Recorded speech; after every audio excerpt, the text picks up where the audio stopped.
Hello hello मेरे प्यारे प्यारे दोस्तों, आपका मेरे चैनल में स्वागत है। मेरे चैनल का नाम है रजनीकांत सिन्हा। पिछले मेरा थंबनेल क्या है? BIT topper in ₹500।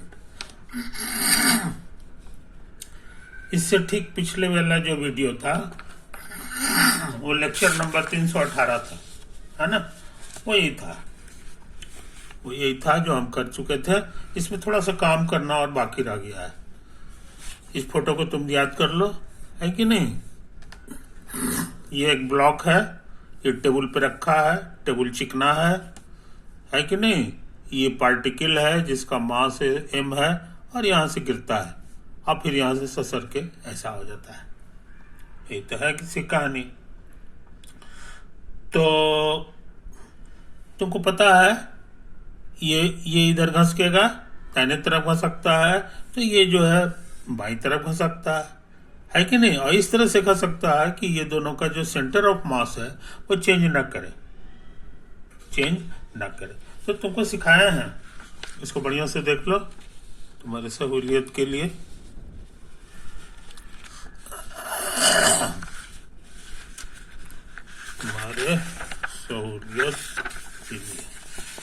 ये पेज नंबर 1 था और यह है पेज नंबर 2, है कि नहीं? ये तो है। तो ये सब तुम्हारा पिछले वीडियो का है। ये सब हम कर चुके हैं। ये कैलकुलेट करते करते हम यहाँ तक गाड़ी खींच के लाए थे। स्मॉल भी निकाल लिए, कैपिटल भी निकाल लिए। ये तो है। तो सही आंसर जो है वो B है और D गलत।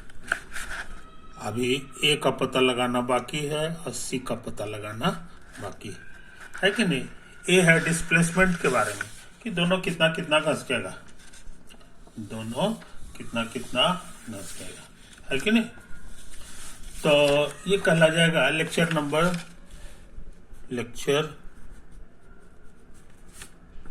319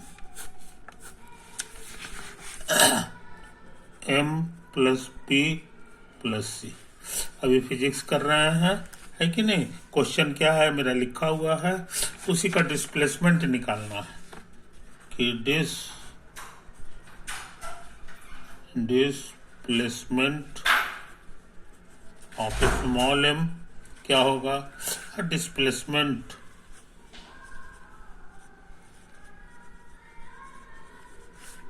ऑफ कैपिटल M क्या होगा, ये दोनों निकालना है कि नहीं?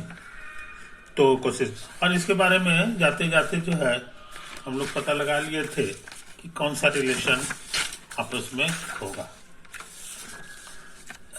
पिछले वीडियो से हमने देखा था कि displacement of P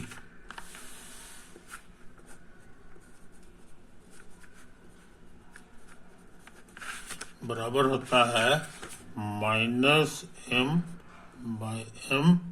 into displacement of small m। ये तो है कहानी, डिस्प्लेसमेंट ऑफ कैपिटल M। तो ये फॉर्मूला मेरा सीखा हुआ है। अब हम लोग जरा साफ सुथरा फोटो बना लेते हैं, है कि नहीं? ये देखो यही सब लंबा चौड़ा तुम्हारा फोटो था, ऐसा था, है कि नहीं? अब उसके बाद जो है इधर वाला था और ये तुम्हारा इधर वाला भी था। तो ये थोड़ा सा इधर खसक गया, तब कैसे क्या हाल होगा सो समझ लो। तब जो है क्या हाल होगा फोटो का सो समझ लो। ये वाला जो लाइन है कि नहीं, ये तुम्हारा यहाँ आ जाएगा,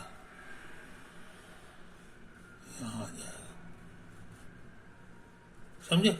इस तरह से आ जाएगा कि इसके घसकने से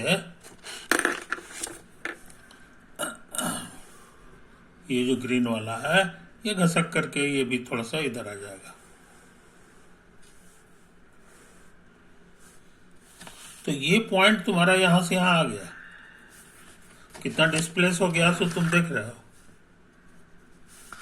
उसी तरह से ये वाला घसक के यहां आ गया, इस डिस्प्लेसमेंट को ना हो तो तुम एक्स का दो। तो मेरा कहना है कि ये भी एक्स होगा, ये भी एक्स होगा। अच्छा, उसी तरह से और भी हॉरिजॉन्टल ले लो, इधर वाला ले लो तो ये भी एक्स होगा। मगर गोला जब यहां आ गया, गोला पहले जो है यहां आ गया है कि नहीं, तब ये घसक के यहां आ गया, घसक के यहां आ गया। तो इस चीज को समझ लो। और उसी तरह से ये वाला है, ये वाला भी एक्स है कि नहीं। तो तुमको इनिशियल यहाँ पर का काम करना है और यहाँ पर का काम करना है। बीच रास्ते में क्या तमाशा हुआ है उस पर ध्यान देने की जरूरत नहीं है। ये है तुम्हारा इनिशियल पोजीशन ऑफ बॉल या particle, point mass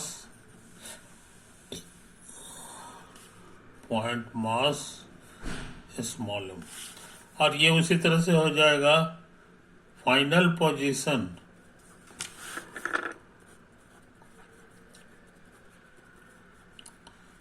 of point mass cap small m, वही वाला, ये इसका फाइनल पोजीशन हो गया। समझे कि नहीं। तो अब हम सोचते हैं ये वाला फॉर्मूला लगा दें, और ये कितना घस का है सो क्वेश्चन में लिख दिया, क्वेश्चन में छपा हुआ है कि नहीं। मास loses contact with the block, its position is x and velocity is v। ये छोटा छोटा है कि नहीं। तो ये चीज है, ये छोटा वाला जो हमारा बॉल है पॉइंट मास, उसकी बात कर रहा है, पॉइंट मास का। तो ये भी एक्स है, ये भी एक्स है, ये भी एक्स है, ये भी एक्स है, ये भी है कि नहीं। ये चीज समझ लो, ये चीज समझ लो। तो अब हम लोग ये फॉर्मूला लगा दें। So this placement of m बराबर हो जाएगा -m/m इंटू एक्स। क्लियर हुआ।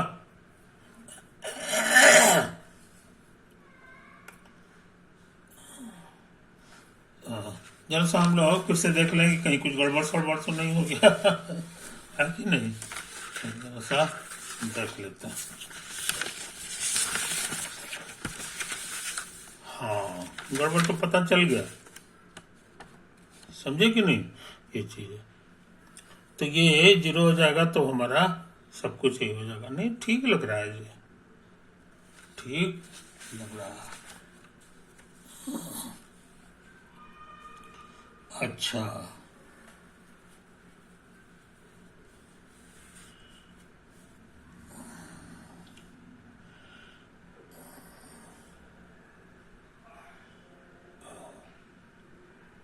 ठीक तो लग रहा है कि नहीं। ये तो है कहानी।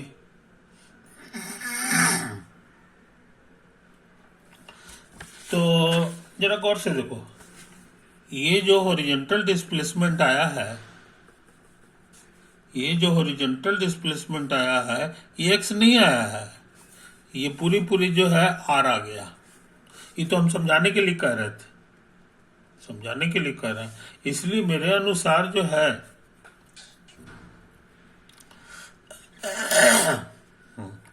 मेरे अनुसार जो है यहाँ पे होना चाहिए ये आर, है कि नहीं। आई फॉर्मूला में डिनोमिनेटर में लिखा हुआ है जी, डिनोमिनेटर में लिखा हुआ है ये पूरा इतना बाई इतना, यही हो गया displacement of centre of mass. Centre of mass जो होगा वो कितना, ये हो गया, है कि नहीं। तो ये सवाल हम लोग कर चुके हैं। ऑप्शन में दिया हुआ है, ऑप्शन में दिया हुआ है सी। सी में कहता है कि ये जो डिस्प्लेसमेंट होगा, डिस्प्लेसमेंट ऑफ एम, वो जो होगा माइनस एम आर बाई, नहीं कुछ गड़बड़ सड़बड़ हो गया क्या जी?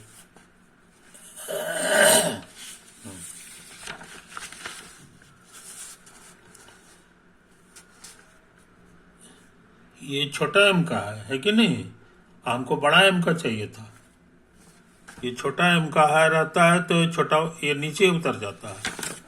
तो यहाँ पर कैपिटल में यहाँ पे एम होगा और यहाँ पे कैपिटल एम होगा अभी के पढ़ाई के अनुसार। तो उस हिसाब से यहाँ पर एम हो गया है कि नहीं, ये आर हो गया और ये तुम्हारा कैपिटल एम हो गया, ये हो गया। लेकिन ऑप्शन में लिखा हुआ है ये छोटा एम आर और एम और प्लस एम, ये लिखा हुआ है। यहाँ पे मेरा सिर्फ एम आ रहा है और यहाँ पे सिर्फ ये आ रहा है कि नहीं? ये चीज समझ लो। ये इशारा करता है कि सी गलत है, सी गलत है कि नहीं? ये तो है गड़बड़। तो सी नाम का ऑप्शन जो है इसका गड़बड़ लिखा हुआ। हड्डी का क्या हाल है? समझे कि नहीं? और उसी तरह से डिस्प्लेसमेंट ऑफ स्मॉल एम पूछेंगे तो ये सब पलट जाएगा। ये एम है, ये ऊपर चला जाएगा, ये नीचे हो जाएगा, है कि नहीं? और ये हो गया। तो यही सब कहानी मेरे यार, है कि नहीं? और कैपिटल एम कितना घस का है वो अभी अभी हम लोग निकाले हैं। ओके, तो हम लोग इसको यहीं पे ओपन। कहने का मतलब इसका सही आंसर जो है एकमात्र बी है।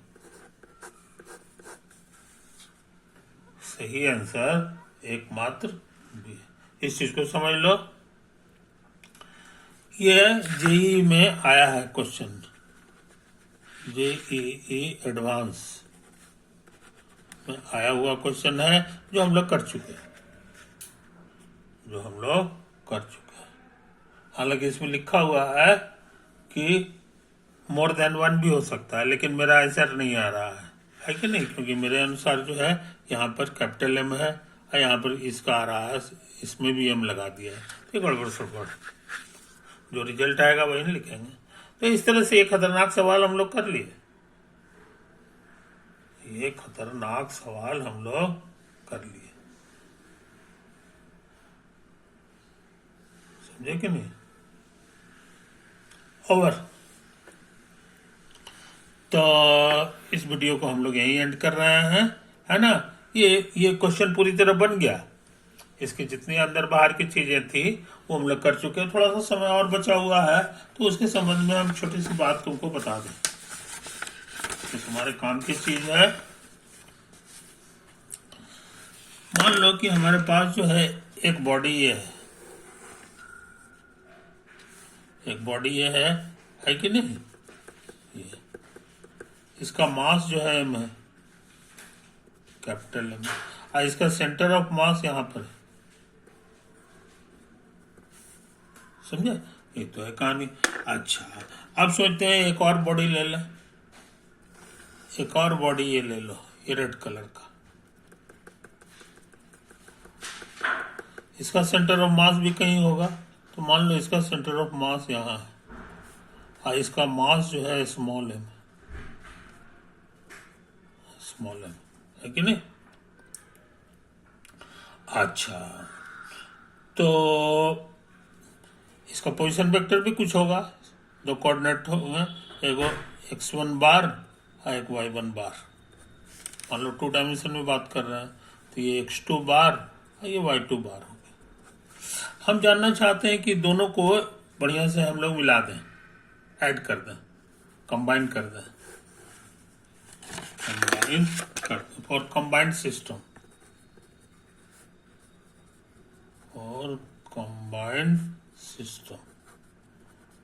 तो कंबाइंड सिस्टम ले लेंगे तो उसका सेंटर ऑफ मास न यहाँ होगा न यहाँ होगा, बल्कि कोई रास्ता होगा कहीं पे और उसी में कहीं पर होगा। मान लो कि यही तुम्हारा सेंटर ऑफ मास है of the combined system.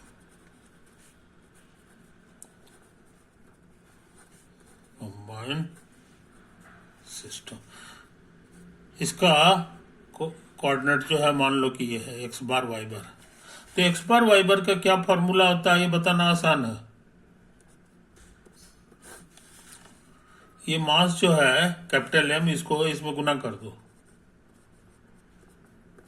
Plus इसके मास को, इसका मास स्मॉल एम था, इसको बाएं वाला से गुना कर दो और फिर ये एम प्लस एम कर दो, ये एक्स को हटा दो, यही तो होता है। और उसी तरह वाई बार निकालना होगा तो बिल्कुल इसी का जोड़ीदार कर दो, एम वाई वन बार अब प्लस एम वाई टू बार अब बटा एम प्लस एम। समझे, ये तो है कहानी। अब हम क्या कहना चाह रहे हैं सोच समझ लो। मान लो कि एक प्लेट हमारा ये वाला है, एक प्लेट हमारा ये वाला है ना। इसका मास जो है कैपिटल एम है, और लाल वाला जो प्लेट है इसको हम लोग जो है इस बार काट के हटाना चाह रहे हैं। ये इतना बड़ा जो पार्ट है इसको काट के हटा दो, इसको मास को एम, इसके मास को स्मॉल एम कह दो, और इसका जो सेंटर ऑफ मास होगा इसको x1 बार कह दो, y1 बार कह दो, है कि नहीं। और इसका कह दो x2 बार और y2 बार, है कि नहीं। इसको यहां से हम लोग हटा रहे हैं, रिमूव। तब जो ये वाला जो चीज बचेगा इसका सेंटर ऑफ मास कहाँ होगा,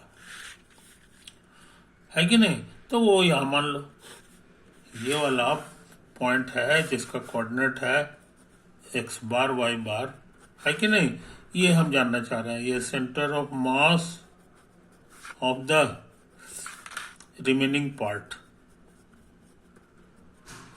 रिमेनिंग पार्ट, है कि नहीं। तो एक्स बार का क्या फॉर्मूला होगा, तो कहोगे बहुत आसान है, यहां मिला दिए थे, कंबाइन कर दिए थे तो प्लस लगा दिए थे, इसमें काट के हटा रहे हैं तो प्लस की जगह माइनस कर देंगे। तो यही तुम्हारा फॉर्मूला हो गया, माइनस एम x2 बार अब बाई एम प्लस की जगह माइनस कर दो। और उसी तरह वाई बार का फॉर्मूला हो जाएगा m y1 bar minus m y2 bar by m minus m. कहानी तो ये छोटी सी बात हम लोग सीख लिए हैं, है कि नहीं। अब हम क्या कहना चाह रहे हैं सो समझ लो। अब हम कहना चाह रहे हैं कि मान लो कि ये वाला पार्ट हमारा रहता है,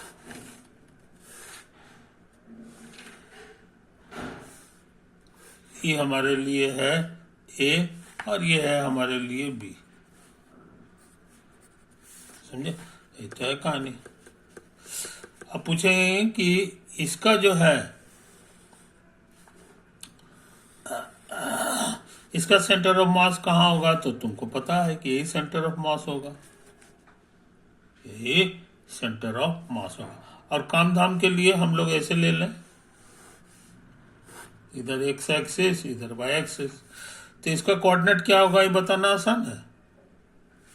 इधर से इधर आ जाओ बाई तरफ तो माइनस ए बाई 2 हो जाएगा, और ये ऊपर है आधा तो माइनस बी बाई नहीं प्लस बी बाई 2 हो जाएगा, है कि नहीं। एक तो है। अब हम क्या चाह रहे हैं सो समझ लो जनाब। अब हम चाह रहे हैं कि ये वाला जो पार्ट है ना, इसका जो है सेंटर ऑफ मास कहाँ होगा ये हम जानना चाह रहे हैं। इसका रेडियस आर है, रेडियस आर। तो तुमको पता होगा कि इसका सेंटर ऑफ मास कहाँ होता है, ये हम पिछले वीडियो में काम कर चुके हैं। सेंटर ऑफ मास तो उसको यहां से यहां मिला दो, तो ये दूरी कितना होगा ये तुमको पता है। इसका फॉर्मूला था 4/3 पाई और आर। उसी तरह से यहां से इसकी दूरी क्या होगी ये बताना आसान है। ये हो जाएगा 4r/3π, ये भी उतना ही हो जाता है, समझे। अच्छा, ये दोनों जानकारी का इस्तेमाल हम करेंगे। और अब देखो हमारा नया फोटो कैसा होने जा रहा है।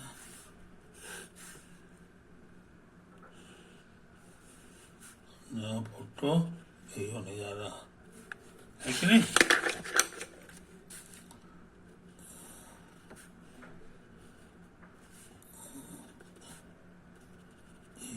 तो इस बार तुम्हारा जो है ये काट के हटा दिया गया है, काट के हटा दिया गया। और एक्स एक्सिस वाई एक्सिस हमारा वही है, ये एक्स एक्सिस हो गया, ये वाई एक्सिस।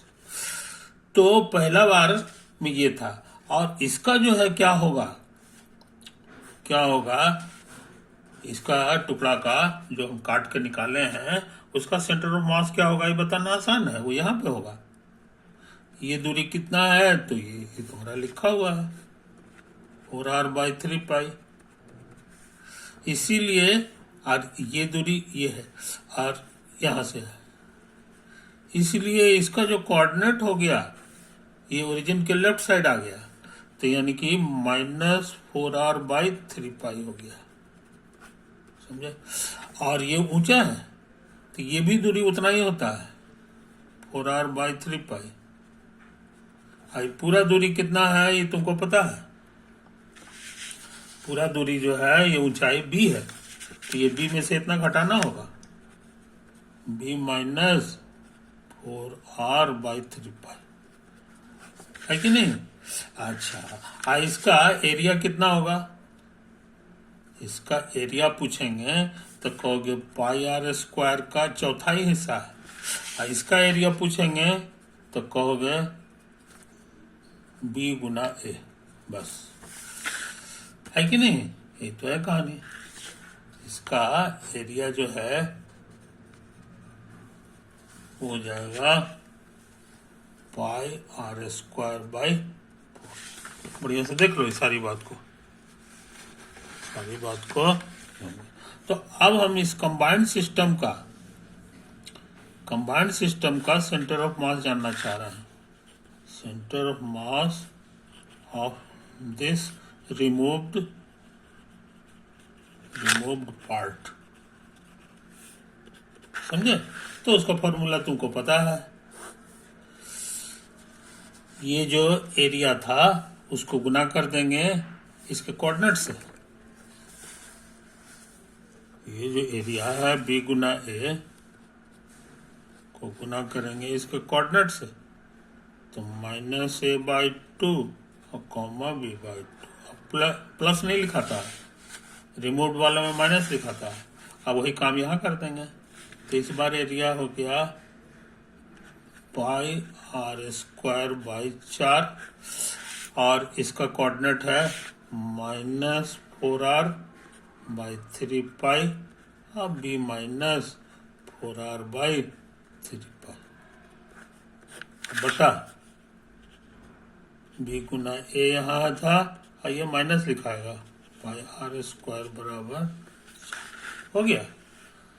तो असली जो x बार का फॉर्मूला आ गया वो तुम्हारा ये गुना कर दो, इसमें तेजी से काम कर रहा है। हम माइनस यहाँ गुना करोगे पाई कटेगा, 4 कटेगा, -r³/3 अब बटा ab -πr²/4 ऐसे तो आया। अब y बार पूछेंगे फिर भी उसी तरह निकाल दो, इसमें गुना होगा, तो ये हो गया ab²/2, इससे गुना करो -πr²/4 और b -4r/3π, है कि नहीं। इसको उतार दो, a × b माइनस। तो रिमूव्ड पार्ट का सेंटर ऑफ मास का ये निकालने का ट्रिक हम लोग सीख चुके हैं। इसी तरह से हम लोग करते हैं, रिमूव्ड हो चाहे कंबाइंड हो हम लोग कर लेते हैं। हालांकि इसकी जरूरत नहीं पड़ी है, पिछला सवाल में अक्षर भटकने का कारण जो है यही सब है कि ये सब लंबा चौड़ा काम करता है और सेंटर ऑफ मास का निकालना, हालांकि उसकी कोई जरूरत नहीं है। वो जो क्वेश्चन पूछता है उसमें सेंटर ऑफ मास किसका कहाँ है इसकी हम लोग को कोई जरूरत नहीं पड़ती है कि नहीं। तो हमको उम्मीद है मेरे दोस्त तुमको ये वीडियो अच्छा लगा होगा, है कि नहीं। एक संडे को हम वीडियो अपलोड करते हैं माई सेल्फ तो माई सेल्फ जो है आज इस बार छूट गया है कि नहीं। तो हम कोशिश करते हैं कि वो भी वीडियो आज हम अपलोड कर दें, है कि नहीं। Okay, bye.